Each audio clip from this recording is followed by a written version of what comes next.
Hola, soy Mauricio Herrera, director del Semanario Universidad, y le doy la bienvenida a su programa Puntos de Vista, donde profundizamos en los temas de portada del Semanario Universidad de esta semana. En esta edición le presentamos en nuestra portada nuestro tema principal, que se titula Proyecto de OAS, la empresa brasileña que estaba construyendo la vía o que iba a construir la vía a San Ramón, y cómo esta empresa en San Carlos había causado 3 huelgas y la quema de las oficinas en un incidente que nunca fue reportado y que ocurrió en noviembre pasado. Además, le informamos en esta edición de cómo decaen las condiciones de empleo en Costa Rica pese al crecimiento económico. También usted puede informarse acerca de cómo una empresa nacional va a construir la nueva Facultad de Ciencias Sociales en la Universidad de Costa Rica, y también le informamos de una nueva antología que recoge el desvelo de Carmen Lira por la pedagogía para la vida.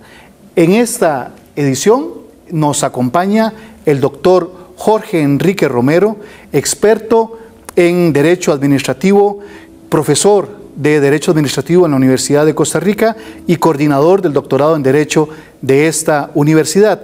Y vamos a conversar acerca de las alternativas a la concesión de obra en la vía a San Ramón y un poco de las vicisitudes que ha tenido este proyecto. En primer lugar, don Jorge Enrique, ¿qué opinión le merecía a usted este contrato de concesión con la empresa OAS y la cesión del concesionario original a esta compañía brasileña?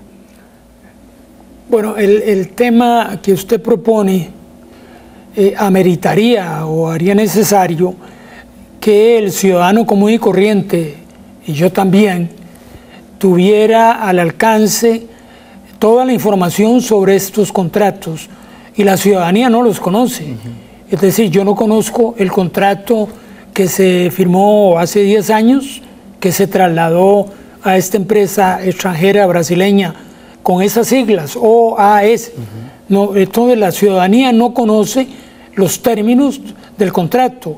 Por supuesto que aquí hay otro, para poder, en el programa anterior, los compañeros de San Ramón hablaban de un contrato original que se podía comparar con el contrato actual, y señalaban que había algunas cláusulas que habían sido alteradas o modificadas en favor de la empresa. Pero el problema es que si se habla de buen gobierno y se habla de transparencia, eso no pueden ser simplemente palabras.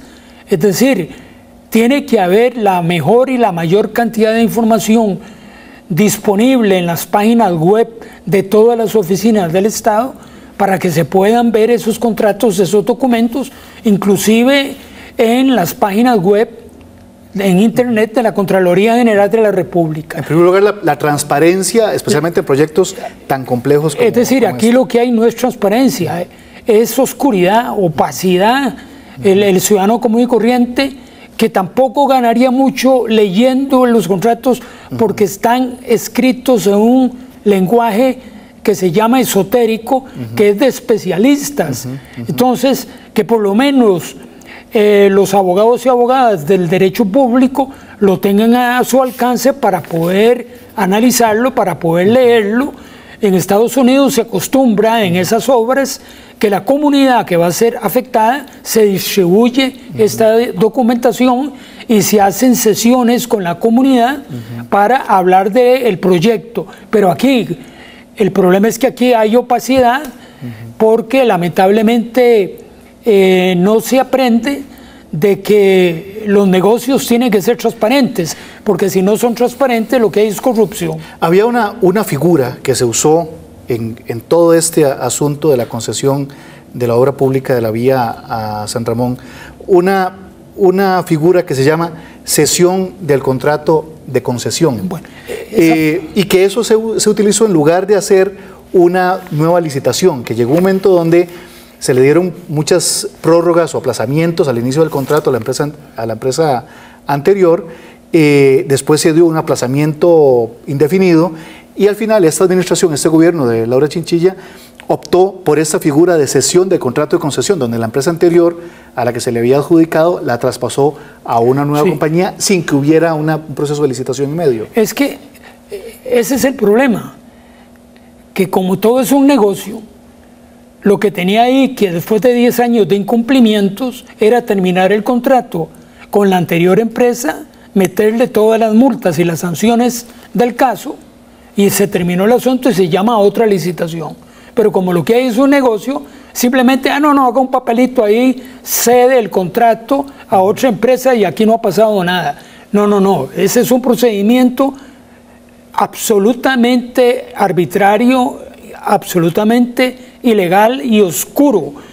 La idea o la figura de la concesión responde a los contratos que se llaman históricos o tradicionales en el derecho administrativo. Esos contratos históricos son el de suministros de bienes, de servicios, el contrato de obra pública. Estos fueron los contratos fundamentales, obra pública y suministros. Y a lo largo del tiempo, de más de un siglo, entonces también empezaron a plantearse la necesidad de que se pudiera ceder esos contratos. Y se habló ya a nivel de jurisprudencia, principalmente en Europa y en la legislación, que los contratos de concesión de obra pública y de servicios pudieran cederse.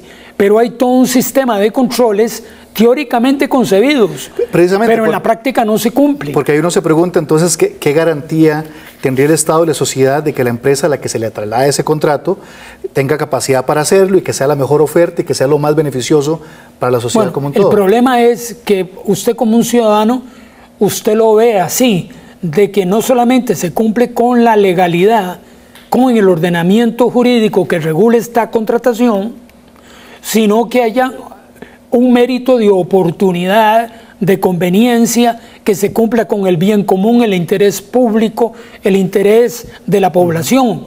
Pero en algunas ocasiones la Contraloría General de la República sostiene que nada más es un criterio de legalidad y eso es demasiado estrecho en la función contralora que nace con la Guerra Civil del 48 y se expresa en la Constitución del 49 para que se cree un órgano fiscalizador no solo de la legalidad, veníamos de una guerra civil de la corrupción administrativa de los años 40, sino conveniencia, oportunidad, mérito para proteger a la población, el bien común. Precisamente para continuar hablando del papel de la Contraloría, en este caso, vamos a ir a un corte y al regreso continuamos con ese tema.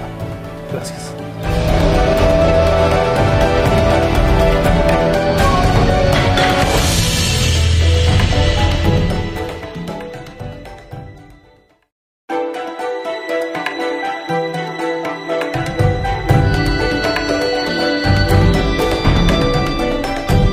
Estamos de regreso a su programa Puntos de Vista y en esta ocasión nos acompaña el doctor Jorge Enrique Romero, experto en Derecho Administrativo, hablando acerca de las alternativas que existen a la concesión de la vía a San Ramón. Don Jorge, en este contrato que se terminó ahora con la decisión que tomó la presidenta, que saltaron muchas dudas acerca de lo que fue el papel del Estado para controlar y para supervisar y fiscalizar los contratos que se han firmado. En este caso específico, ¿qué opinión le merece el papel de la Contraloría que refrendó el contrato con esta empresa OAS brasileña? Digámoslo de esta manera. La Contraloría nace con la Constituyente de 1949 a raíz de la corrupción administrativa de los años 40 y ponen a la Contraloría como una institución para que fiscalice, que haga el control de la hacienda pública. El 184 de la Constitución Política, nada más voy a leer el primer inciso, dice, son deberes de la Contraloría fiscalizar los presupuestos, examinar los presupuestos, enviar una memoria anual examinar las cuentas de las instituciones y luego las demás que establezca. Pero en el 183, que le da la naturaleza a la Contraloría, dice, es una institución de la Asamblea Legislativa auxiliar, pero tiene absoluta independencia funcional y administrativa en el desempeño de sus labores. El otro aspecto que habían visto es lo del refrendo de los contratos. El refrendo es el agua bendita a un contrato para que se ejecute el contrato. Pero se ha establecido como un control de legalidad, no, que es en lo que insiste la Contraloría. Mauricio, a eso voy. Porque alguien podría hacer la observación de que hay que atenerse a lo que dice el ordenamiento. Ya dije yo qué es lo que dice respecto a la Constitución. Ahora veamos cómo define el refrendo. El refrendo es lo que estaba en la Constitución Política, ahí mismo, en el 184, de examinar y glosar y ponerle un visado. El visado es el refrendo. Entonces dice el número 2 del reglamento de refrendo que ha sido modificado. El refrendo es un acto de aprobación. Claro, realmente implica que aprueba un contrato para que se ejecute. Si no hay ese acto de aprobación, no se puede ejecutar.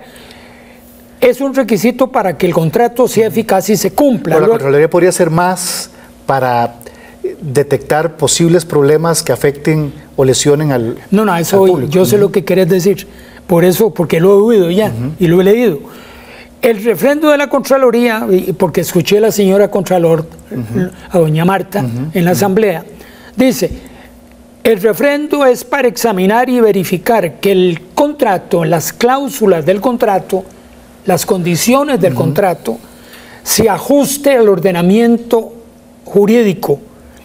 Eso sí implica que doña Marta, la Contralora, tiene razón cuando dijo, desde el punto de vista de la Contraloría, que es un control de legalidad, porque lo que tiene que verificar es que el clausulado del contrato concuerde con el ordenamiento jurídico administrativo y no establece condiciones de oportunidad, de mérito, de conveniencia para que se cumpla con el bien común. Eso está ausente en el reglamento del refrendo. Sí, urge una modificación a ese reglamento. Para incluir no solamente un criterio de legalidad, de que el cláusula del contrato no es ilegal, no es arbitrario, sino que hay una cláusula de cumplimiento con el interés general, con el bien común, pero eso no está en el reglamento del refrendo.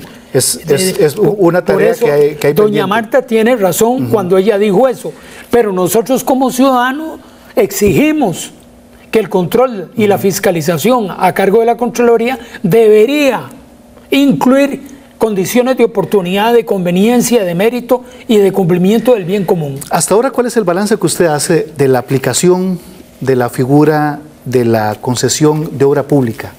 Bueno, de lo que se ha visto en Costa Rica los últimos 20 años. Sí. La concesión de obra pública, te dije, Mauricio, que es un contrato de los tradicionales o históricos que tiene más de un siglo. Pero se ha utilizado en los últimos, precisamente después del problema de la deuda externa de los años después de 1980, como mecanismo para privatizar. Es decir, para que los transnacionales, las empresas, el capital extranjero, ocupe o zonas o parte del mercado que antes estaba a cargo del Estado. Entonces le dimos los seguros, con el TLC, le dimos internet, los celulares, y ahora las carreteras, le dimos el aeropuerto Juan Santa María. La experiencia ha sido negativa hasta el momento, porque todo lo anterior ha fracasado, ha tenido muchos incumplimientos y ha habido mucha negligencia de parte de los organismos contralores. Precisamente, como los ciudadanos hemos tenido la impresión de que la administración, con mucha frecuencia o siempre prácticamente, actúan a favor del concesionario. Hay plazos tremendamente extendidos, altos precios, no se cobran multas, tarifas elevadas, no se cobran multas, al final los servicios terminan siendo deficientes y las obras se le devuelven al Estado, como era en el caso de este contrato, al cabo de 30 años, que es precisamente el periodo de vida útil del contrato. ¿qué hacer para evitar estos actos, estas agresiones contra la ciudadanía en el marco del concepto de concesión de obra pública? A mí lo que me da risa es eso, Mauricio, porque ¿no? el actual ministro del MOB era un empleado de la empresa brasileña, de la OES, trabajaba con la empresa y recibía dinero de esa empresa, y la presidenta lo llama para que sea ministro de Obras Públicas y negocie con su anterior patrono. Es decir, eso no puede ser. ¿Y qué más se puede hacer? Además, además de modificar el reglamento. Ética, es una falta de ética, porque no puede ser que un asesor de la empresa extranjera lo ponga de ministro de Obras Públicas. Ahí hay una culpa directa de la presidenta que se llama culpa en el yendo y en vigilando. Culpa en el yendo es que elige mal la persona que sea ministro de Obras Públicas y que tampoco la deja suelta, no la vigila. Ese es un problema de este gobierno. Y me parece que eso es grave y hay que señalarlo. Ahí quería decir, Mauricio, porque luego se va el tiempo y no lo digo. Mira, un brevísimo. La diferencia entre el alboroto social de Ciudad Colón y la de San Ramón es que en San Ramón, que es Grecia, hay como Palmares, Naranjo, hay etcétera. 5 ciudades importantes. Es la interamericana, es la columna vertebral del país, y en San Ramón y esa zona hay profesores universitarios, estudiantes, hay dirigentes, tremenda organización. Hay dirigentes que fueron muy buenos del PAC y también dirigentes anti-TLC, de tal manera que el caldo de cultivo de dirigencia que hay ahí es realmente brava, muy activa. Eso fue lo que provocó que la presidenta se tuviera que echar para atrás. Pero en Ciudad Colón no, el perfil era muy bajo. Don Jorge, ¿qué quieres? Ahora nos vamos a un corte y cuando volvamos vamos a conversar acerca de las alternativas que existen en este momento para intentar hacer esta obra tan importante. Ya volvemos.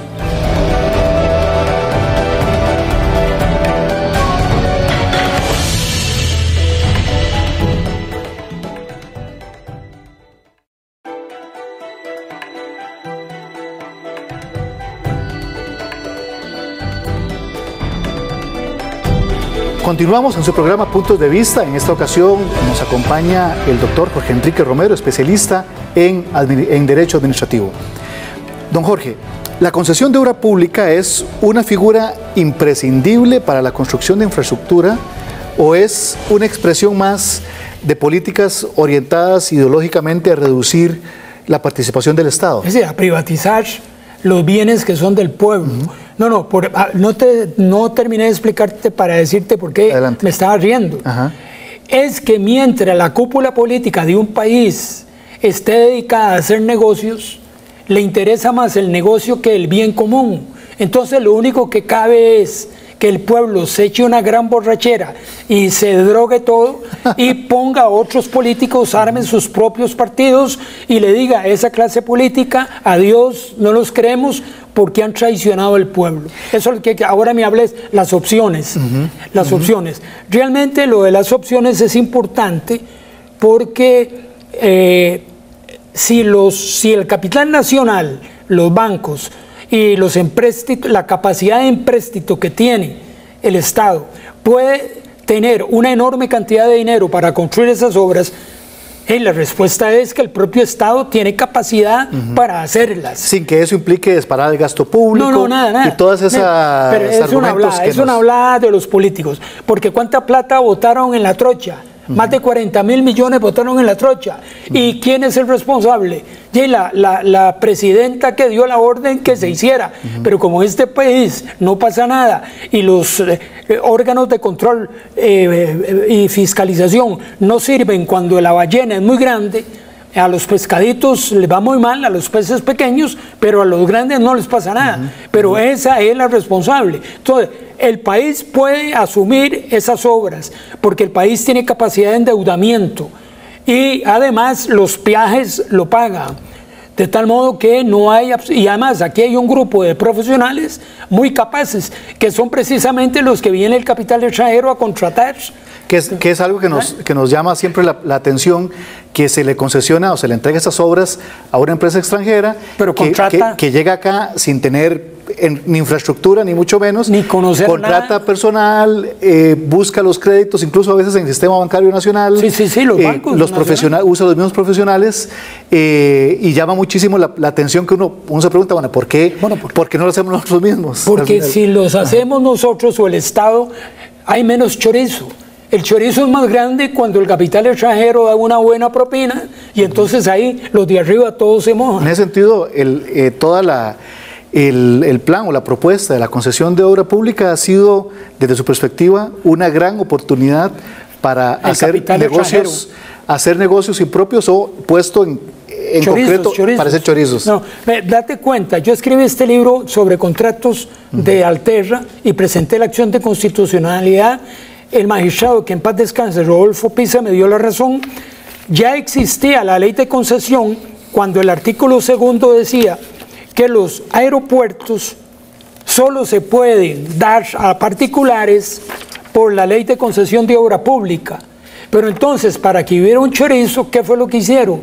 Inventaron un reglamento que llamaron de gestión interesada, régime intéressé, que es un término francés, que existe en Francia, pero casi no se usa, y en España también, pero no se usa. Y entonces, usando el reglamento, metieron evadir y no cumplir con la ley de concesión de obra pública, se lo dieron a Alterra, hizo el negocio, se fue, y después contrataron otras empresas que tampoco habían participado en una licitación. O sea, el problema aquí no está en la legislación, la ley es buena. Lo que son malos son los políticos que hacen negocio por ejemplo, hablan de un libro que escribió Leonardo Garnier en la UNA hace años, se llama Políticos Empresarios y Empresarios Políticos. Es decir, el político se hace empresario en el gobierno y los empresarios se hacen políticos en el gobierno. Es decir, que la figura de concesión de obra pública está bien, podría funcionar, podría ser apropiada, se podrían construir importantes obras, pero donde ha estado fallando es en las oportunidades y los proyectos que se han abierto al chorizo. Sí, eso es la corrupción. El problema no es jurídico, no es legal. El problema está en un sector de políticos que hacen negocio en lo que sea. Iba a hacer una consulta. No me diga. Porque la presidenta en estos días preguntó públicamente a los habitantes de las comunidades de Occidente, y la cito, dijo: queremos que nos digan cuál es el tipo de diseño que quieren, cuáles son los mecanismos de financiamiento pensados para la construcción y cuáles son los montos razonables para una ruta de calidad. Yo le consulto, ¿es pertinente que la Presidenta de la República traslade a los habitantes en esta forma la responsabilidad de definir esos aspectos vitales de obra pública? Lo que hay que entender es que todo es un discurso político. La Presidenta se da cuenta que en popularidad está re mal, que con lo de San Ramón metió todas las extremidades. Entonces se está tratando de salvar el pellejo, diciendo: ustedes participen, los quiero oír, dígame qué es lo que hay que hacer. Eso es un cuentazo. Porque además uno asume que eso es engaño. En primer lugar, es una responsabilidad del Estado. Sí, pero eso es un engaño, es parte de un discurso mentiroso para oscurecer la verdad de lo que ha pasado. Metió la pata y tuvo que echar para atrás, y los ciudadanos ganaron en participación democrática activa. Y ahora la gente, yo también, lo que está deseando es que termine el gobierno y desaparezca del mapa. El problema es que Johnny Araya, que es el que está haciendo fila ahí, que está en primera línea, echó números y dice: yo también me opongo. ¿Por qué? Porque esos son votos, miles de votos. Recordemos que Liberación nace en San Ramón. El núcleo, ya San Ramón no es un núcleo liberacionista. Ahí lo que hay es grupos de todo tipo, incluyendo el PAC. Pero ahí, en la sede de Liberación Nacional, es San Ramón. Entonces Johnny Araya, que viene de Palmares con su papá y Rolando, dice: no, yo me opongo. Y Bernal Jiménez, ahora todos se oponen. ¿Por qué? Pero eso es un juego. ¿Qué espacio ve usted ¿qué espacio ve usted para que estas reformas ocurran, para que sea decente la gestión pública, que aunque una ley esté bien que se cumpla, que esté bien planteada, que se cumpla? y a partir de lo que es el panorama político actual, ¿ve usted que existe algún espacio para comenzar, por ejemplo, por reformar ese reglamento de los refrendos que limita tantísimo? Yo creo que tiene que haber mayor participación de los ciudadanos y ciudadanas en este sentido, que haya mayor presión sobre el poder legislativo, el poder ejecutivo, enviando y peleando por proyectos de ley, por proyectos de reglamento, pero manteniendo una militancia activa. Porque si no, estos politiquillos, así, tráigame todo lo que quieran, y los papeles pasan directamente a la basura. Entonces tiene que haber una militancia. Lo otro es un sueño de opio, y es que los ciudadanos formen partidos del pueblo, populares, con gente como vos, con el zapatero, el panadero, los profesionales del pueblo. Armen un partido, lo apoyen. Eso ya lo hicieron los protestantes. Cristianos no católicos ya tienen 2 diputados. Bueno, el PAC pretendía en sus inicios, sí, pero el PAC, ser eso. Ya el PAC le pasó su cuarto de hora por una serie de circunstancias. El PAC no pudo seguir, va para abajo. Y están aflorando otros grupos, por ejemplo, los taxistas están impulsando a Ureña como diputado, y la gente sabe que hay que organizarse políticamente para poder tener poder político. Y la gente ahora, sobre todo en la zona de Occidente, está muy alegre, triunfalista con este triunfo que han obtenido en estos días, pero sería importante que mantengan el movimiento. Que abran los ojos, porque la cosa no se ha ganado. Es decir, el problema es que apenas se inicia una nueva pelea por la carretera y por concesionarios que estén vigilados. Le agradezco muchísimo. Que terminamos. Don Jorge Enrique, se nos acabó el tiempo, pero aquí podríamos conversar muchísimo más al respecto. Aquí vine yo lleno de papeles. Claro, muchísimas gracias y nos vemos la próxima semana en un programa más de Puntos de Vista aquí en Canal 15. Gracias.